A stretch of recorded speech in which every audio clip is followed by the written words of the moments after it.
ಬೆಳಗಾವಿ ಜಿಲ್ಲೆಯಲ್ಲಿ ಸದ್ಯ ಡಿಸಿಸಿ ಬ್ಯಾಂಕ್ನ ಚುನಾವಣೆ ನಡೀತಾ ಇದೆ. ಅದರಲ್ಲೂ ಕೂಡ ಮನೆತನಗಳ ಪ್ರತಿಷ್ಠೆಯ ನಡುವೆ ಜಾರಕಿಹೊಳಿಯವರ ಗುಂಪಿದೆಯಲ್ಲ, ಅವರು 7 ಜನರನ್ನು ಅವಿರೋಧವಾಗಿ ಆಯ್ಕೆ ಮಾಡಿಸಿಕೊಳ್ಳುವಲ್ಲಿ ಯಶಸ್ವಿಯಾಗಿದ್ದಾರೆ. ಇನ್ನುಳಿದ 7 ಸ್ಥಾನಗಳಿಗೆ ಅಕ್ಟೋಬರ್ 19ನೇ ತಾರೀಕು ಚುನಾವಣೆ ನಡೆಯುತ್ತೆ. ಡೀಟೇಲ್ಸ್ ಇದೆ ನೋಡೋಣ. ರಂಗೇರಿದ ಡಿಸಿಸಿ ಬ್ಯಾಂಕ್ ಚುನಾವಣೆ ಕಾವು. ಡಿಸಿಸಿ ಎಲೆಕ್ಷನ್ನಲ್ಲಿ ಜಾರಕಿಹೊಳಿ ಟೀಮ್ ಪ್ರಾಬಲ್ಯ. 16 ಸ್ಥಾನಗಳಲ್ಲಿ 9 ನಿರ್ದೇಶಕರು ಅವಿರೋಧ ಆಯ್ಕೆ, 2 ಪಕ್ಷೇತರರ ಮೇಲೆ ಚುನಾವಣೆ ನಿರ್ಧಾರ. ಬೆಳಗಾವಿಯ ಡಿಸಿಸಿ ಬ್ಯಾಂಕ್ ಚುನಾವಣೆ ರಂಗೇರಿದೆ.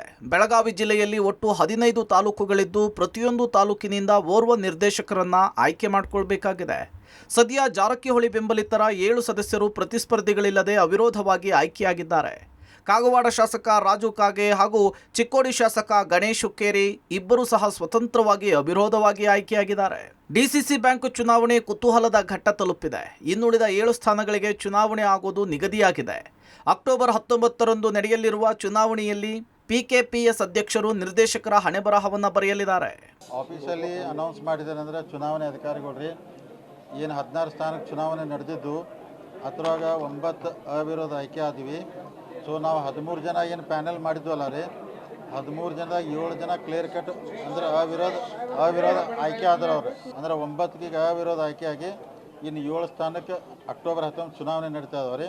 ಸೊ ನಾವು ನಾಳಿದ ನಾವು ಎಲ್ಲೆಲ್ಲಿ ಕ್ಯಾಂಡಿಡೇಟ್ ನಿಲ್ಲಿಸಿದ್ದೀವಿ ಅಲ್ಲಿ ಸೀರಿಯಸ್ ಆಗಿ ಆ ಕ್ಯಾಂಡಿಡೇಟ್ನ ಗೆಲ್ಸಕ್ಕೆ ಏನೇನು ಪ್ರಾಮಾಣಿಕ ಪ್ರಯತ್ನ ಮಾಡಬೇಕು ನಾವು ಮಾಡ್ತೀವಿ.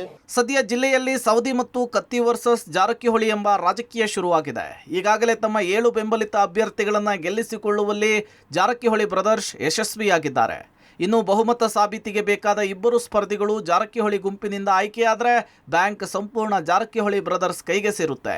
ಕಿತ್ತೂರು, ರಾಮದುರ್ಗ, ಬೈಲಹೊಂಗಲ ಹಾಗೂ ಅಥಣಿ, ನಿಪ್ಪಾಣಿ, ಹುಕ್ಕೇರಿಯಲ್ಲಿ ಚುನಾವಣೆ ನಡೆಯಲಿದ್ದು ಕತ್ತಿ ಹಾಗೂ ಸವದಿ ರಣತಂತ್ರ ಏನು ಅನ್ನುವ ಕುತೂಹಲ ಕೆರಳಿಸಿದೆ. ಚುನಾವಣೆಯಲ್ಲಿ ಗೆಲ್ಲುವ ಅಭ್ಯರ್ಥಿಗಳು ಜಾರಕಿಹೊಳಿ ಪರವಾಗಿ ಬರ್ತಾರೋ ಅಥವಾ ಸವದಿ ಕತ್ತಿ ಬೆನ್ನಿಗೆ ನಿಲ್ತಾರೋ ಅನ್ನುವಂತಹ ಪ್ರಶ್ನೆ ಕೂಡ ಎದ್ದಿದೆ. 7 ಸ್ಥಾನಗಳನ್ನು ಗೆಲ್ಲೋದರ ಮೂಲಕ ತಮ್ಮ ಸಾಮರ್ಥ್ಯವನ್ನು ಸಾಬೀತು ಮಾಡಿರುವ ಜಾರಕಿಹೊಳಿ ಸಹೋದರರು ಇನ್ನಿಬ್ಬರು ಪಕ್ಷೇತರರು ಅಥವಾ ತಮ್ಮ ಬೆಂಬಲಿತ ಅಭ್ಯರ್ಥಿಗಳನ್ನು ಗೆಲ್ಲಿಸಿಕೊಂಡರೆ ಬ್ಯಾಂಕ್ ಹಿಡಿತಕ್ಕೆ ತೆಗೆದುಕೊಳ್ತಾರೆ.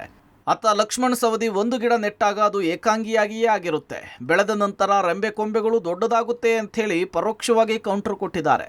ಒಟ್ಟಿನಲ್ಲಿ ಬೆಳಗಾವಿ ರಾಜಕಾರಣದಲ್ಲಿ ಪಕ್ಷಗಳು, ಸಿದ್ಧಾಂತಗಳು, ನೈತಿಕ ನೆಲೆಗಟ್ಟು ದೂರವಾಗಿದ್ದು ಕುಟುಂಬದ ಪ್ರತಿಷ್ಠೆಯೇ ಮುನ್ನೆಲೆಗೆ ಬಂದು ನಿಂತಿದೆ. ಸದ್ಯ ಈ ಡಿಸಿಸಿ ಬ್ಯಾಂಕ್ ಚುನಾವಣೆಯ ಫೈಟ್ನಲ್ಲಿ ಯಾರು ಬಾದ್ಶಾ ಆಗ್ತಾರೆ ಅನ್ನೋದು ಕುತೂಹಲದ ಪ್ರಶ್ನೆ. Dilip Kurandawade, public TV, Belagavi.